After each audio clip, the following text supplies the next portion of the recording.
ఆయన పేరు చెబితేనే పూనకాలు లోడింగ్. మదపు టేనుగులను కుంకీలతో తరిమేసినట్టు రాజకీయ మదపు టేనుగులను తరిమేయడంలో ఆయన పాత్ర మరువలేనిది. ఆయన మాట్లాడే ముందు దయచేసి విజ్ఞప్తి చేస్తున్నారు. చాలు దిగి పడిపోతుందా? చాలు మీరందరూ బాగుండాలి కదా, మీరందరూ బాగుండాలి కదా. దింపమ్మా ప్లీజ్, జాగ్రత్తగా దిగే, నువ్వు జాగ్రత్త దిగే, నా మాట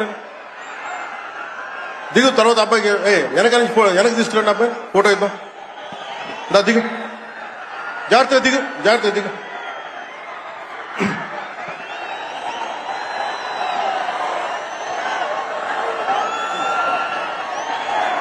పుట్టపర్తి నారాయణాచార్యులు గారు రచించిన శివతాండవ కావ్యం పుట్టిన నేల, రచించిన నేల, తెలుగు భాష విలువను పెంచిన నేల, ఆడినమ్మ శివుడు పాడినమ్మ భవుడు అని శివతాండవాన్ని వినిపించిన నేల. ఈ నేల ఒక పుట్టపర్తి నారాయణాచార్యులు,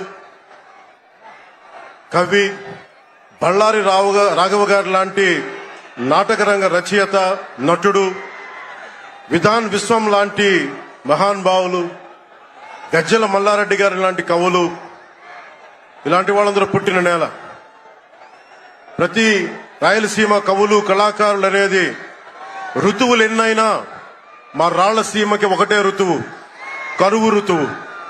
కాలాలు ఎన్నైనా మా రాయలసీమకి ఒకటే కాలం, ఎండాకాలం.